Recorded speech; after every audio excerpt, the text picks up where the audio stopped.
So I am Chandrasekhar, Faculty of Zoology, and yesterday we completed some of the questions of the human reproduction, and today we complete the remaining questions of the same topic.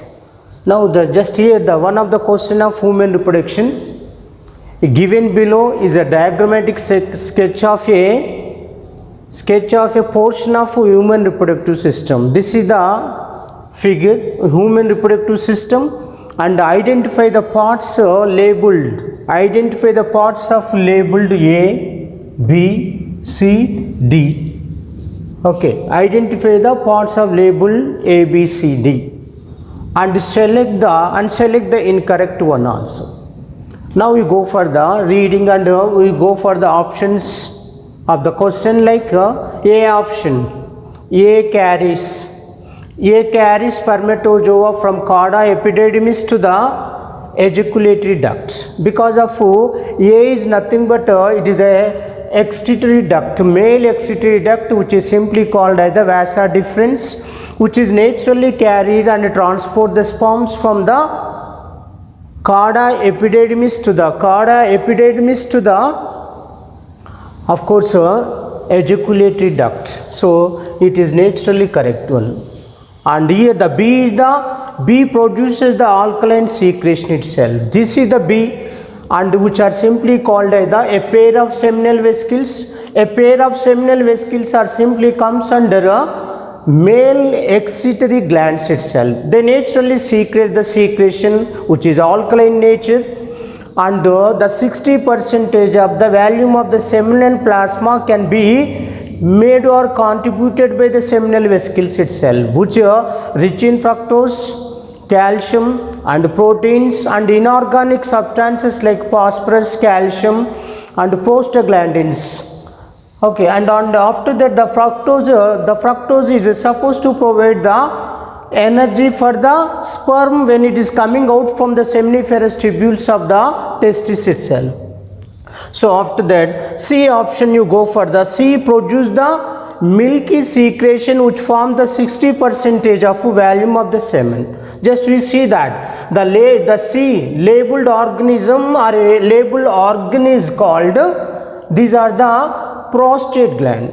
Here the prostate gland is a unpaired one, and which can be secrete the milky secretion and acidic in nature, which contribute the only 15 to 30% of the total volume of the semen itself.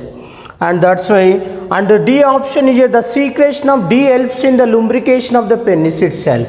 This is the labeled with the D, and these are also comes under a pair of bulbourethral or copper glands, which are also comes under male excretory glands. They too secrete the negligible amount of the secretion which is alkaline nature and helps in the lubrication of the enlarged part of the penis, and as well as which is also helpful to form the uterine wall also. So that's why among the four options the C option is not correct way. So because of course it can be secrete the secretion, but it is not going to be formed or contribute the 60% of the volume of the semen. Not only that, just here which can be provide the nutrition and just a stimulation of the sperms itself. That's why the C option is not related, is not correct to the question itself. That's why I am opting the C option is one of the incorrect one in concern with this question. So in that way I am opting the C option itself. Okay, and after that now you go for the next question. Just read out the question carefully. Each sperm contains a special organelle known as an acrosome that contains hydrolytic enzyme, and it also contains numerous mitochondria. And what are the likely functions of the organelles in relation to the sperm's overall function? Now here the question is mentioned the two of the structures of the sperm, acrosome, and the second one is the numerous mitochondria. And according to your knowledge, certainly you know that the sperm of the male human being is consist of 4 of the parts. One is the acrosome, and second part is the head part, and third is the neck part and middle, just here, and middle piece, and after that the flagellum will be present. So particularly in case of 4 of the parts, 2 of the parts of the sperm of human being is very important. The one is the acrosome, because of acrosome is the apical part and cap-like structure. It is very sharp and hard structure to pierce the or to break down or to digest the different membranes of the egg and permit the sperms to penetrate itself. That is the actual function. What it contains, the acrosome of the sperm will be contains the following enzymes also. What are the enzymes?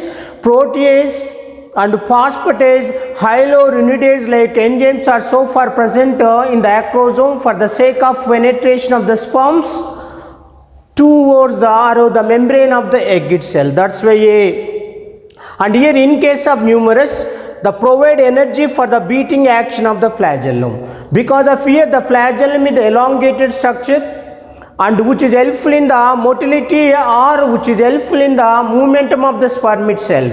So for sake of momentum of the flagellum, then only the sperm is systematically moves toward the egg for sake of fertilization. So that's why whatever the mitochondria is so far present in the middle piece of the sperm, which is providing the energy to the momentum of the flagellum, and ultimately the sperm can be moved toward the egg itself. And these 2 of the functions are very related to the acrosome of the sperm and numerous mitochondria of the middle piece. Now we go for the B option, digested through the uterine lining to reach the egg.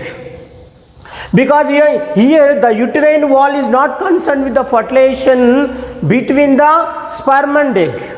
The uterine line is not supposed to helpful to the sperm to reach to the egg itself, and as well as providing the energy for respiration. There is no need of providing the energy for the respiration. So that's why the B option is not at all concerned with this question also. And third option, digested through the oviducts to reach the egg. And of course here the oviducts are helpful to collect the released egg from the abdominal cavity of the female. And other than that, there is no function because of the oviducts are provided with a finger-like fringe, fimbriae-like projections, and which are helpful to collect the egg from the abdominal, which is not at all concerned with the momentum of the sperm toward the egg itself. And after that, in case of numerous mitochondria, direct the provide the energy for the respiration, and after the direct overall activities of the sperm. And here the mitochondria is not at all concerned with that, only providing the energy for the momentum of the flagellum itself. And in case of D option, sperm through the female reproductive tract. Of course, reproductive tract is helpful to receive the ejaculated semen from the male reproductive system. Other than that, there is no specialized function and which is helpful to the momentum of the sperm to the egg itself. And after that, here the providing energy for fertilization of the egg itself. It is also not concerned with the numerous mitochondria itself. Among the 4 options, A option is well suited for the acrosome and numerous mitochondria of the sperm itself. So that's why I am willing to opting, and I am very much interested to opt the A option, because of A option is certainly related with the function of acrosome and the presence of the numerous mitochondria in the middle piece of the sperm itself. Now we go for the other question of the human reproduction. Choose the incorrect statement about the mammary glands. And of course here regarding this question, and 4 of the options are given, and we are not we are supposed to discuss the 4 of the options itself. The first option is like that: several mammary ampulla join to form a wider mammary duct. Here you know that a pair of mammary glands are structurally and functionally included into the female reproductive system, and each of the mammary gland is simply consist of two of the parts. The variety amount of the fat and associated with the glandular tissue itself. The glandular tissue of each of the mammary gland is simply divided into 15 to 20 mammary lobes, and each of the mammary lobe is simply consisting of alveoli, number of alveoli. And alveoli are helpful in two of the functions, secretion and storage of the milk. The secreted milk is naturally stored in the lumen of the alveoli itself, and each of the mammary lobe is simply consisting of a number of mammary tubules itself. The mammary tubules of each of the mammary lobe are united to form the mammary, just here mammary duct. And all the mammary ducts are opened and enlarged into the specialized structure that will be called as the ampulla. So that's why the several mammary ampulla join to form a wider mammary duct is the wrong option itself regarding this. And the second option, now you go for the fibrous tissue support the alveoli and the ducts. Naturally the glandular part of the mammary gland and as well as variety or various or variety amount of the fat is well supported by the fibrous tissue in case of the mammary gland. And C option is the glandular tissue comprises about 15 to 20 mammary lobes. What I said, it is true itself, because of the glandular tissue of each of the mammary gland is consist of 15 to 20 of the mammary lobes itself. So regarding this question, B option is right and C option is also right. Now you go for the D option itself, the lactiferous duct.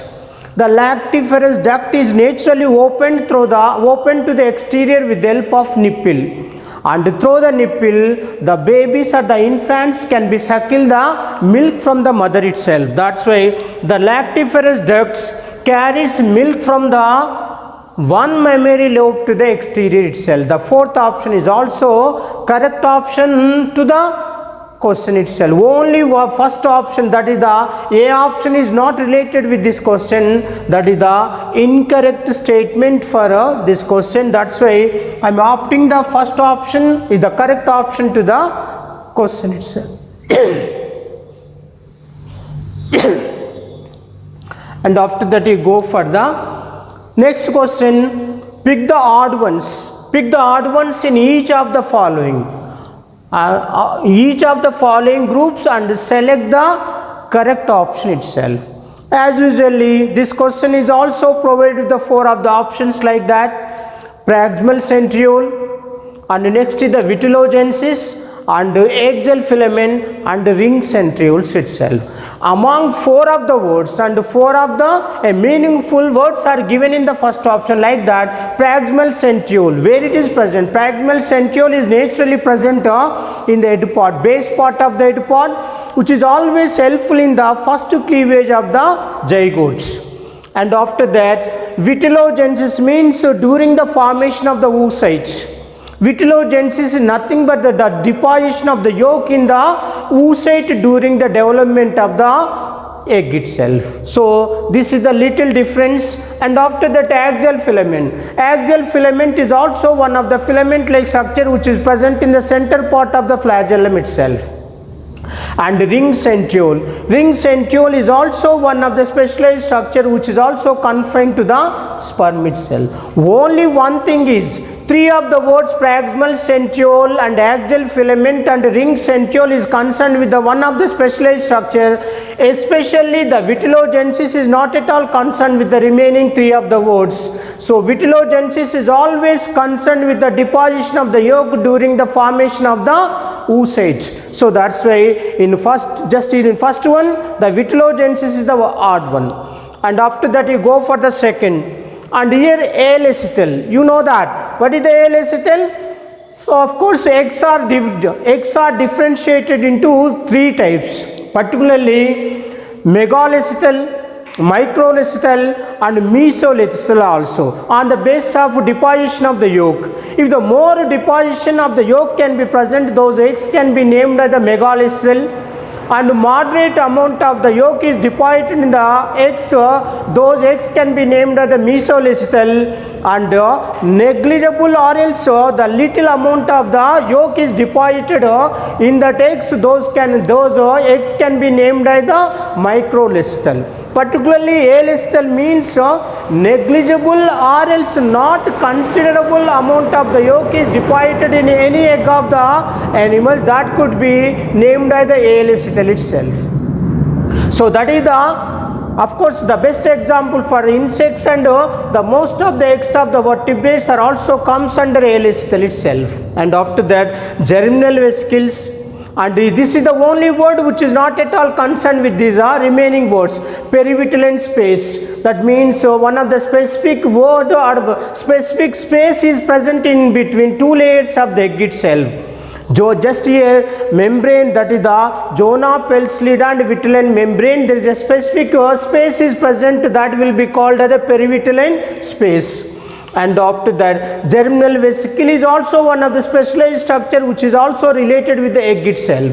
And here the seminal vesicles are the hard one, because of we already studied that the seminal vesicles are comes under male external glands. They naturally secrete the secretion which is helpful in the fertilization in between sperm and egg itself. In second one, seminal vesicles are the hard one when you compare with the remaining words itself. Now you go for the third, yolk sac. Now the yolk sac is nothing but a kind of extra embryonic membrane which are particularly present in the embryonic development of vertebrates. Particularly the extra embryonic membranes are developed among the reptilians. From reptilians to reptilians, apes and mammals are simply comes under Amniota, whereas Pisces and amphibians are simply comes under Anamniates itself.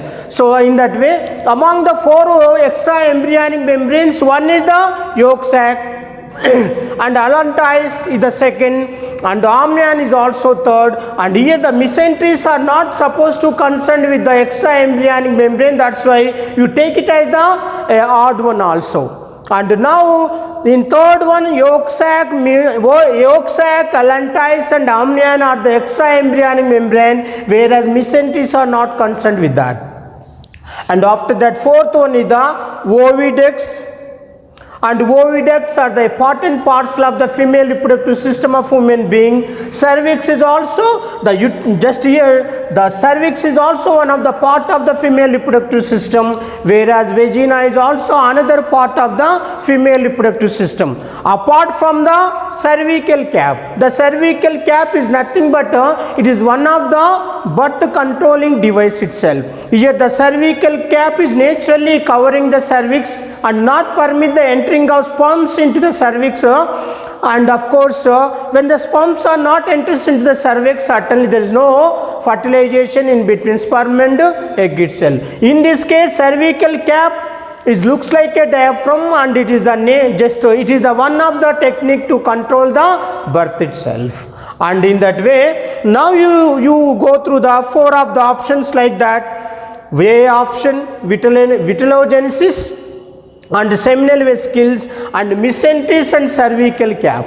What I said now, from the first one, vitellogenesis is the odd one, from the second one, seminal vesicles are odd one, and from third, mesenteries are odd one, and from the fourth one, cervical cap is the odd one. So that's why four of the odd words are included under first option. That's why I am selecting the correct option for this question is the A option itself. And regarding the B option, and different ring centrioles and alethal, amnion and vagina, different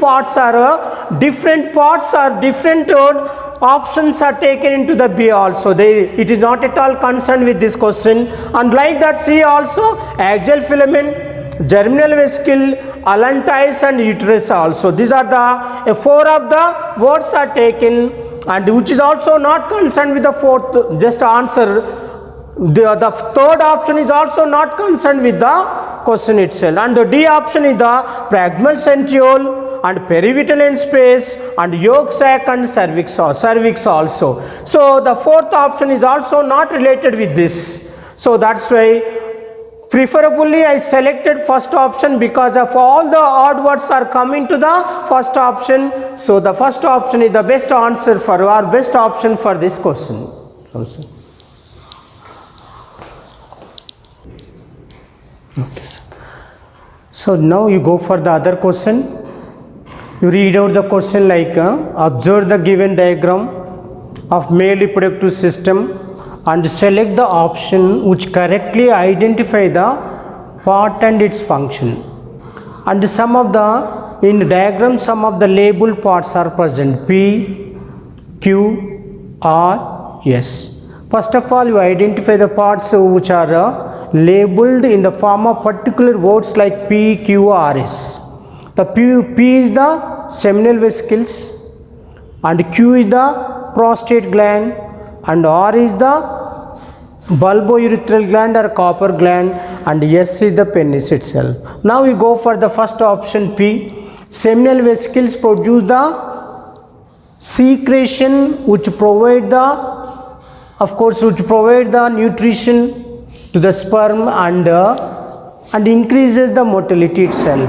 The seminal vesicles are one of the male accessory glands which are used to secrete the seminal plasma, a kind of secretion which is contribute the 60% of the seminal plasma because of which is rich in the fructose, calcium, and already we discussed that, and so many inorganic substances are also present, and prostaglandins are also present itself. That's why the seminal vesicles are not only contribute the secretion which is forming the 60% of the volume of the seminal plasma, and which is giving energy and providing the nutrition to the sperm. So that's why we are opting the first option, and we go for the B, and B option, that is the Q.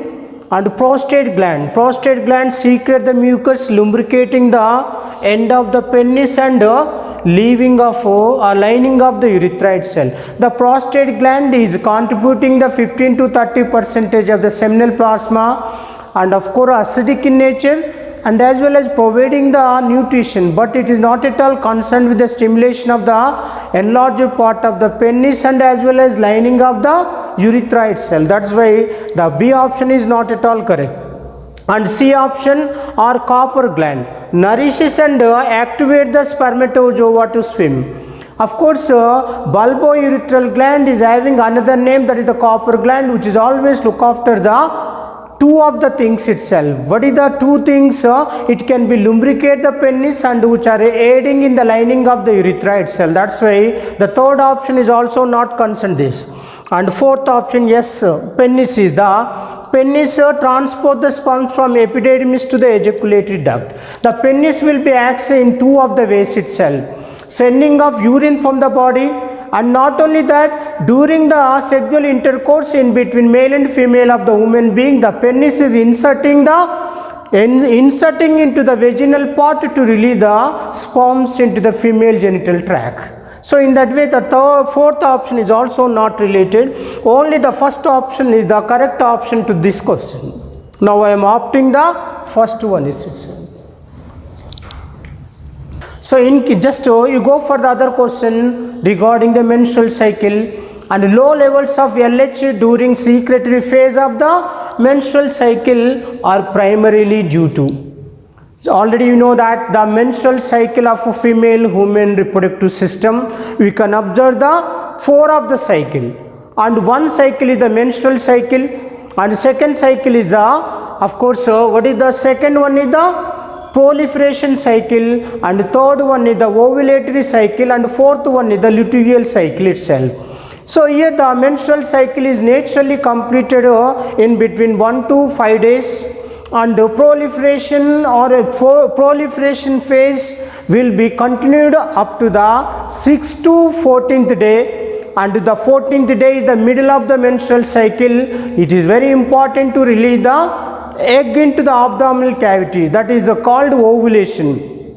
And here And the third stage is the ovulation, just ovulatory phase. Ovulatory phase is certainly helpful in the release of egg itself. And after that, just here the third stage is that the third stage will be concerned with the ovulatory phase, and the fourth stage is the luteal phase itself. One is the menstrual phase, and the second is the proliferation phase, and the third is the ovulatory phase, and the fourth one is the luteal phase. The luteal phase is continued up to the 16th day to or 15th day to the 28 days itself.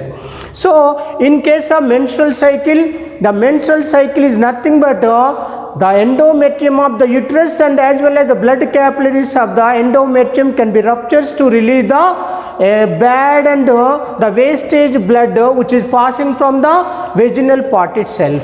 And just when you go for the four options like that, A option, high estrogen.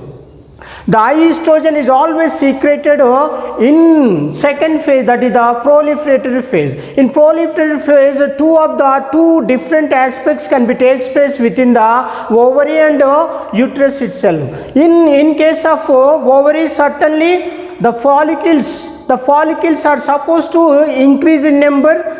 The follicles are simply differentiated into three types: primary, secondary, tertiary, and Graafian follicles itself. The Graafian follicles are look after the secretion of estrogen more, and estrogen is always maintaining the female secondary sexual characters itself. That's why in first or second stage and high estrogen can be present. And B is the inhibin. Inhibin is always concerned with the male reproductive system. It is not at all concerned. And after that, see the high progesterone level. High progesterone level is always present after completion of the ovulation, after completion of the ovulatory phase itself.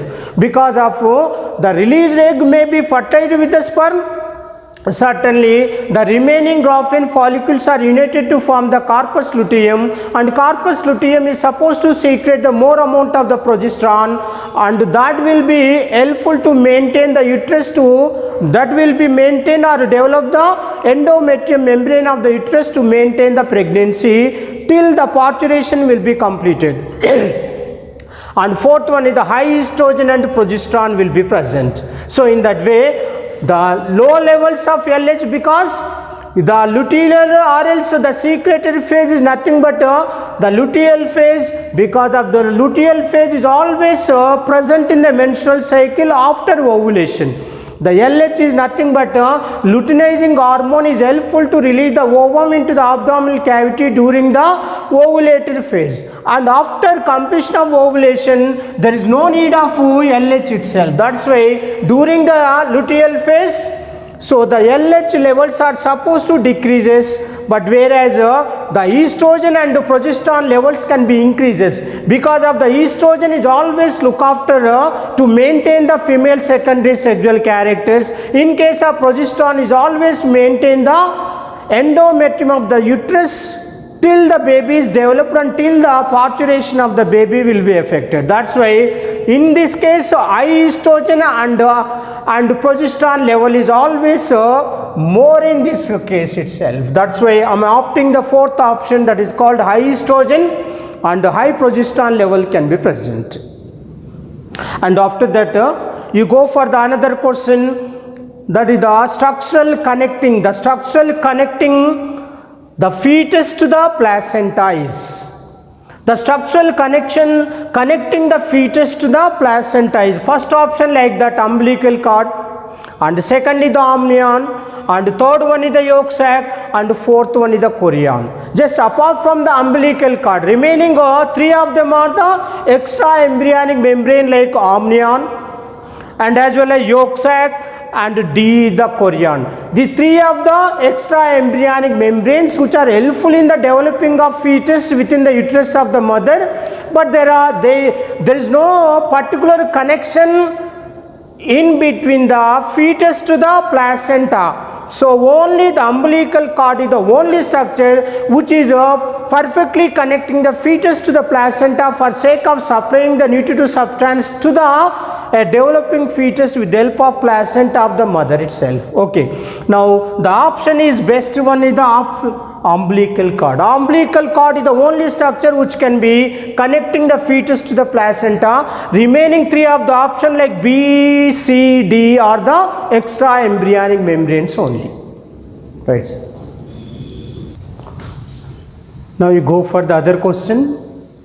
Now read the given statements and select the correct option. Statement 1, that is the statement A, which explain that colostrum provide a passive immunity to the newborn.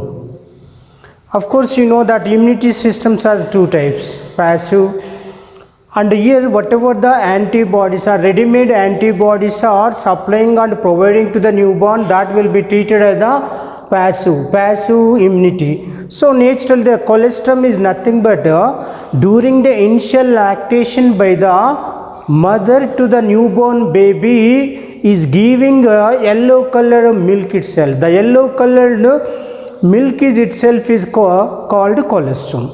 And of course B statement is explaining that colostrum is rich in immunoglobulin IgA. Naturally the colostrum is contains rich antibodies. The antibodies are technically named as the immunological structures, or else there itself is called antibodies. Antibodies are, you know that antibodies are 5 types, and one among the 5 types of the antibodies, that is called IgA. So that's why regarding the both the statements, now we go for the 4 of the options like B, A option, both the statements A and B are correct, and B is the correct explanation to A itself. And B option is explaining that both the statements and B and A and B are correct, but B is not a correct explanation to the A. And third option, statement A is correct, but B is not correct. And fourth option is indicating that both the statements and B and A and B are incorrect. Because of here what is said, the colostrum is given to the newborn baby by the mother to send the many number and more of the antibodies to improve the immunity power of the child itself. So in that way, statement 1 is also correct, and statement B is also supporting the statement A itself. That's why I am opting the first option regarding the question. Just here both the statements are correct, A and B, and B statement is well supporting the statement A itself. That's why in this regard the first option is the correct. A option is the correct. Now once you go for the another question like the epididymis leads to A, and A that ascend to the abdominal, that loop over the B. Here what you have to do, you have to identify the names of the A and B itself. Once you remain a correct pathway of the sperm, you know that the seminiferous tubules send the sperms to the, what is the retitestis to vasa efferentia to the epididymis to the vasa deferens is going to be loop over the urinary bladder and opened into the RO, receiving a duct from the seminal vesicle and opened in the form of ejaculatory duct. Ejaculatory duct is simply opened into the urethra. Urethra is finally opened to the exterior with the help of external urethral meatus. The urethral meatus is nothing but the tip part of the penis will be contains a slit-like structure, and which is helpful to release the urine and as well as release and ejaculate the semen during the intercourse itself. Now you go for the options like A, B, C, D. A option is indicating A is the vasa efferentia and B is the vasa deferens, which is not at all concerned with the AB of the question itself. Vasa deferens, B option is referring that vasa deferens and testis. Vasa deferens is not at all connected, directly not at all connected with the testis itself. B option is also not right. And C option, vasa deferens naturally after receiving the, or else the chorda epididymis is continuing in the form of vasa deferens, which is ascending toward the, or ascending to the abdomen and loop over the urinary bladder. Here the third option is 100% correct because of A is indicating that vasa deferens, because of the epididymis is supposed to leads into the vasa deferens that will ascend into the abdomen that loop over the urinary bladder. That's why the third option is explaining that vasa deferens is the A and urinary bladder is the B. And regarding the D option, urinary bladder, no, and vasa efferentia, these are not situated in a systematic manner. That's why in this question the C option is right. And now we go for the another question. Identify the number of chromosomes in the following.